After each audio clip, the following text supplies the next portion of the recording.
거룩하신 하나님, 복된 주일을 주의 은혜 가운데 지내고 오늘도 한 주간을 시작하는 월요일 이 새벽도 주님과 함께 동행할 수 있도록 이끌어 주셔서 감사합니다. 평안을 너에게 끼치노니 나의 평안을 너에게 주노라 말씀하신 우리 주님의 말씀을 저희들이 기억합니다. 평안을 잃어버리기 쉬운 시대를 우리가 살아갑니다. 이런저런 복잡한 일들, 정치적인 혼란과 경제적인 위기와 또 미래가 불투명한, 그래서 불안할 수밖에 없는 현실을 살아가지만 우리가 이러한 현실을 초월할 수는 없다 해도 이러한 현실에 너무 좌우로 흔들려서 우리의 삶이 무너지거나 균형을 잃지 않도록 주님 지켜주시고 결국 모든 것을 합력하여 선을 이루실 하나님의 귀한 섭리와 그 역사를 믿고 신뢰하면서 주 안에서 평안함을 얻게 하시고 흔들림 없는 견고한 삶이 되게 하시고 모든 상황들을 능히 인내하며 극복해 나아갈 수 있도록 믿음의 힘과 지혜를 우리에게 더하시기를 원하고 기도합니다. 오늘도 주님을 향한 경건의 시간을 가지며 주님께 한 걸음 더 나아갈 수 있기를 원합니다. 이 시간 가운데 주 성령께서 친히 임재하셔서 모든 것을 주관하시고 이끌어 주옵소서. 감사드리며 예수님의 이름으로 기도드립니다. 아멘. 찬송 459장입니다. 459장.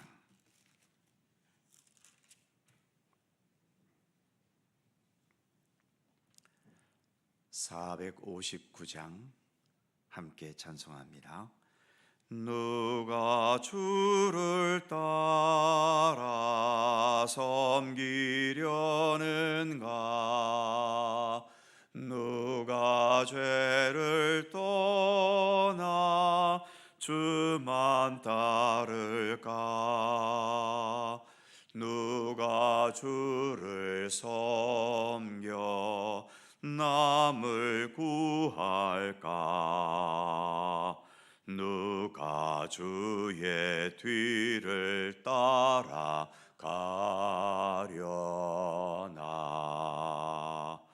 부르심을 받아 주의 은혜로 주를 따라가네, 주만 따르네. 세상 영광 위에 따름 아니요, 그 신사랑이네, 주만 따르고 주가 내려주신 은혜 힘입어 주의 뒤를 따라 힘써 일하네. 부르심을 받아 주의 은혜로 주를 따라가네, 주만 따르네. 환난 핍박 많고 원수 강하나 주의 용사 더욱 힘이 강하니 누가 능히 이겨 넘어뜨리랴?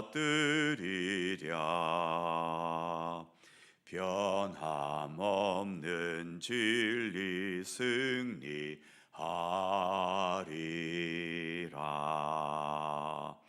기쁜 찬송하며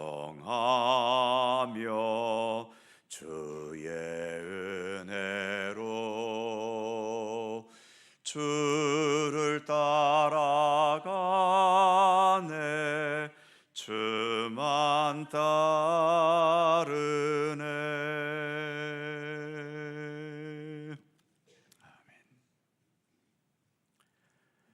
사사기 18장 3절입니다.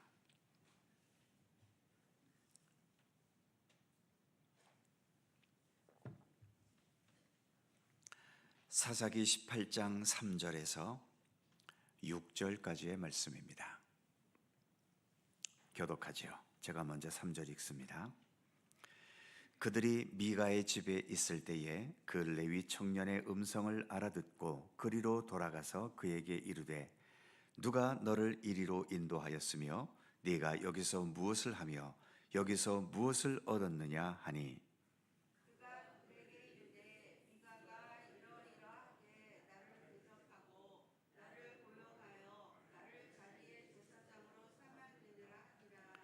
그들이 그에게 이르되 청하건대 우리를 위하여 하나님께 물어보아서 우리가 가는 길이 형통할는지 우리에게 알게 하라 하니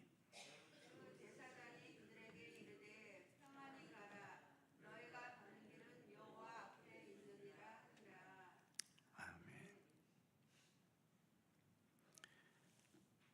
하나님의 말씀이어서 우리가 봉독을 하면 아멘으로 화답은 하지만 그러나 사사기의 지금의 이 말씀은 참 아멘하기도 민망한 내용들입니다. 단 지파가 자기들 살 땅을 확보하지 못해 다른 땅을 정탐하려고 5명의 정탐꾼을 정해서 보냈지요. 이 정탐꾼들이 길을 가다가 미가라는 사람의 집에 유숙하게 되었습니다. 그리고 거기에서 그 집의 개인 제사장으로 고용된 레위인을 만나게 된 거죠.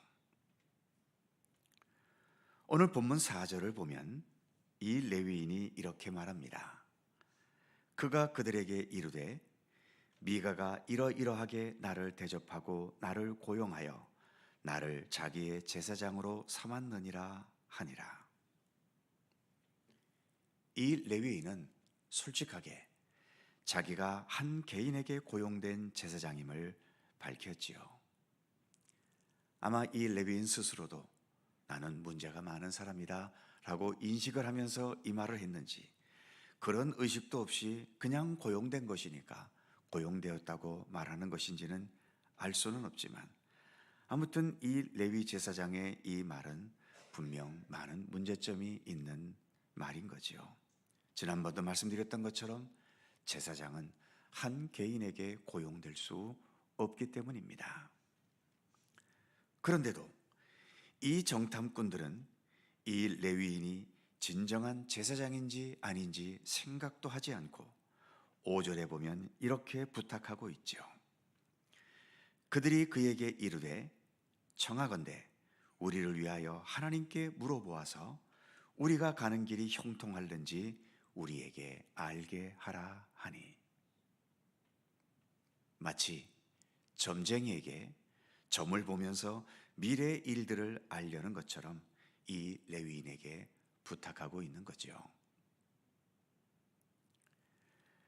무엇보다 레위인이나 제사장은 미래를 점쳐주는 사람들이 아닙니다. 단지 성막에서 하나님을 향한 제사를 담당하는 사람들일 뿐인 거지요. 미래에 대해 말하는 경우들이 간혹 있지만 이것은 주로 선지자들이지요. 선지자들이 하나님의 말씀을 받아서 예언할 때가 있었습니다. 제사장은 선지자가 아닙니다. 율법에 대해 그리고 하나님께서 정하신 질서에 따라서 제사의 업무를 담당할 뿐이지요. 그런데 이렇게 레위인 제사장도 그렇고 정탐꾼들도 그렇고 율법에 대해 하나님 정하신 질서에 대해 무지하고 관심도 없으니까 이렇게 점쟁이에게 미래를 물어보듯이 제사장을 점쟁이 삼아 미래를 물어보고 있는 거죠. 이 역시 자기 소견에 옳은 대로 행하는 사사기 시대의 인간의 어리석고 죄악된 모습을 보여주고 있는 겁니다. 그런데 6절에 보면 그 제사장이 그들에게 이르되 평안히 가라 너희가 가는 길은 여호와 앞에 있느니라 하니라. 이 레위인 제사장은 그들의 요청대로 그들이 듣기에 좋은 소리로 말해주고 있는 거죠. 지금 이 레위인 제사장이 하나님의 음성을 들어서 이렇게 말했을까요? 어차피 이 레위인은 돈 받고 고용된 제사장이기 때문에 하나님의 뜻에는 관심도 없습니다. 그저 사람들이 듣고 싶어하는 말만 해주면 그뿐인 거죠. 아무리 지금 여기에서처럼 너희 가는 길은 여호와 앞에 있느니라 하면서 여호와 하나님을 언급하고 있다 해도 이것은 하나님께 물은 것도 아니고 하나님으로부터 응답받은 것도 아니고, 그리고 어차피 정탐꾼들도 정말 하나님의 뜻이 어디에 있는가 알고 싶어서가 아니라 자신들이 하고 있는 일들이 잘 되기를 기대하면서 물은 것이기 때문에 서로가 하나님을 언급하고 있다 하더라도 지금 벌어지는 광경은 하나님과는 아무 상관도 없는 일인 겁니다. 지금도 수많은 점쟁이들이 있습니다만, 그리고 지금의 시대처럼 이렇게 과학이 발달하고 경제가 발달해도 여러 가지 불안의 요인들이 많을수록 점쟁이들이 더 늘어난다고 하지요. 점쟁이들이 먹고 살 수 있는 이유는 그들이 늘 100% 틀리지 않기 때문입니다. 야구 선수들과 비교하는 것은 야구 선수들이 기분 나빠할지 모르겠지만 야구 선수들을 비하하려는 말이 아니라 그냥 상황을 쉽게 이해하려고 드리는 말씀인데, 야구 선수가 3할 때 타자이면 대단히 우수한 선수들입니다. 2할 5푼 이상이면 주전으로 꾸준히 뛸 수 있는 타율이고 2할 5푼 이하여도 선수 명단에서 제외되지는 않습니다. 반면 10%에 불과한 1할 때 이하의 타자라면 선수 생명이 오락가락할 수 있겠지요. 그런데 점쟁이들이 점을 쳐서 맞춰야 할 대부분의 문제들의 확률은 사실 50%입니다. 예를 들어 이번 대통령 선거에서 특별한 이변이 없는 한 기호 1번과 2번 둘 중에 한 사람이 되지 않겠습니까? 둘 중에 하나만 찍어도 맞출 확률은 50%입니다. 여러분들도 한번 점 찍어 보시죠. 최소한 확률은 50%입니다. 많은 현실이 잘 될지 안 될지를 맞추는 것인데 이 역시 50%지요. 잘 될 확률 50%, 안 될 확률 50%. 물론 잘 될 때에 언제 잘 될 것이고 어디에서 잘 될 것인지 맞추는 것은 더 힘든 확률이긴 하겠지요. 그러니 조금만 더 요령을 알게 되면 적어도 20% 확률로는 맞출 수 있고, 그 정도만 맞추어도 홍보만 잘하면 용한 점쟁이로 소문날 수 있는 겁니다. 본문에서의 정탐꾼들이 물은 질문은 5절 마지막에서처럼 우리가 가는 길이 형통할는지를 물었던 거지요. 결국 둘 중 하나입니다. 형통할지 형통하지 않을지 둘 중 하나 아닙니까? 그런데 말을 할 때 그냥 형통할 것이다 이렇게만 말하면 좀 수준이 떨어져 보이니까 6절에서의 레위인의 말처럼 너희가 가는 길은 여호와 앞에 있느니라, 이런 식으로 꾸며서 여호와 하나님을 언급해가면서 세련된 문장으로 말해주면 듣는 사람들이 아주 용한 점쟁이로 인식하게 되는 거죠. 또 선거 때가 왔는데 수많은 말들로 포장하고 세련되게 꾸미면서 표를 유혹할 겁니다. 우리는 말보다도 그 정직한 중심을 볼 수 있는 안목과 지혜가 필요하지요. 수많은 문구들, 광고들, 카톡이나 여러 매체들을 통해 쏟아져 들어오는 무수한 글들, 여기에 너무 속아 넘어가지 말아야 합니다. 모든 것을 바르게 분별할 수 있는 지혜와 예리한 안목을 하나님께 늘 간구해야 하는 거죠. 우리가 이렇게 매일마다 성경을 읽어가고 있습니다만 성경에서 하나님의 말씀과 뜻을 고상하게 포장해 놓은 말들이 있던가요? 하나님의 진리는 언제나 진실합니다. 진실하기 때문에 그것을 꾸미고 포장해야 할 이유가 없는 거죠. 예수님께서는 십자가에 죽으실 때 그 죽으심을 화려하고 웅장하게 포장하셨나요?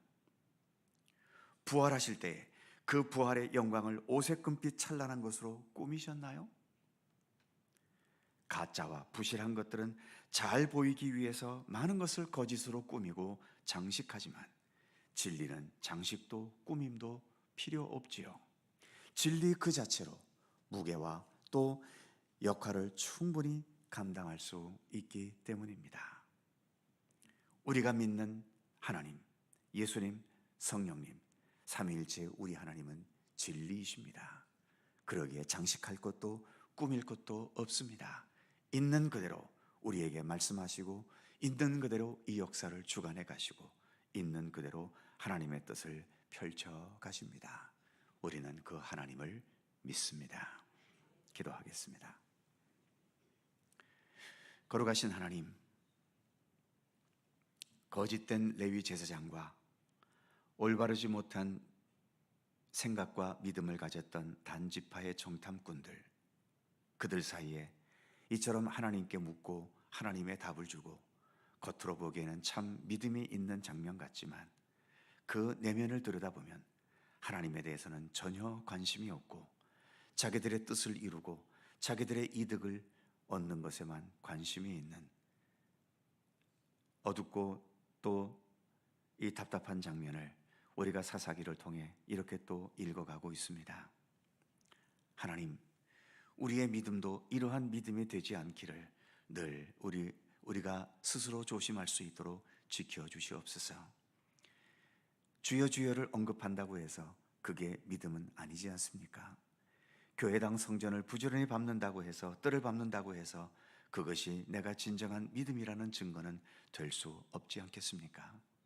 하나님은 우리의 겉모습 외모가 아닌 우리의 중심을 보신다고 하셨는데 과연 우리의 중심 속에 우리 삼위일체 하나님을 얼마나 제대로 알려고 노력하고 있고 주님의 말씀과 뜻에 얼마나 진실하게 순종하려고 우리가 참되게 노력하고 있는지, 그리고 참된 예수 그리스도를 바르게 따르고 주님께 순종하기 위해 내가 내 자신을 얼마나 제대로 쳐서 복종시켜 가고 있는지 우리의 중심을 언제나 겸허히 돌아볼 수 있게 하여 주옵소서.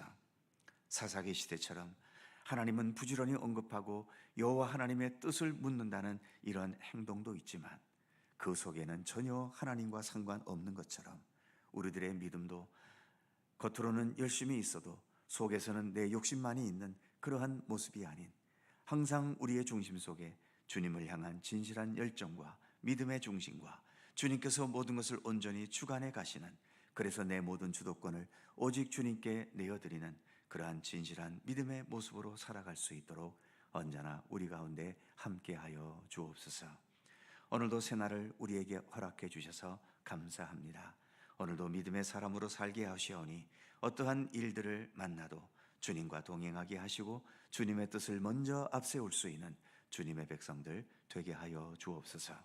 오늘도 간절한 모든 기도의 제목 하나하나 우리 주님 기억하여 주시고 주님의 뜻과 섭리 가운데 응답되고 이루어지도록 함께해 주시옵소서. 혼란한 우리의 현실을 더 지혜롭게 극복해 갈 수 있도록 우리에게 믿음의 굳건한 안목과 지혜를 허락하시기를 원하오며 우리의 이 복잡하고 어지러운 현실을 하나님 긍휼히 여기셔서 우리가 보다 더 참된 나라와 민족으로 온전히 세워져 가기 위한 의미 있는 진통과 아픔의 과정들이 될 수 있도록 함께하여 주시옵소서. 이 나라와 이 민족의 역사를 주께서 친히 주관하시고 이끄시며 인도해 주시기를 간절히 빌고 원합니다. 오늘도 주의 평강과 은총이 우리의 삶 가운데 함께 하시기를 원하오며 우리 구주 예수 그리스도의 거룩하신 이름으로 기도하옵나이다. 아멘. 하늘에 계신 우리 아버지, 아버지의 이름을 거룩하게 하시며 아버지의 나라가 오게 하시며 아버지의 뜻이 하늘에서와 같이 땅에서도 이루어지게 하소서. 오늘 우리에게 일용할 양식을 주시고 우리가 우리에게 잘못한 사람을 용서하여 준 것 같이 우리 죄를 용서하여 주시고 우리를 시험에 빠지지 않게 하시고 악에서 구하소서. 나라와 권능과 영광이 영원히 아버지의 것입니다. 아멘. 함께 기도하시고 자유롭게 돌아가시겠습니다.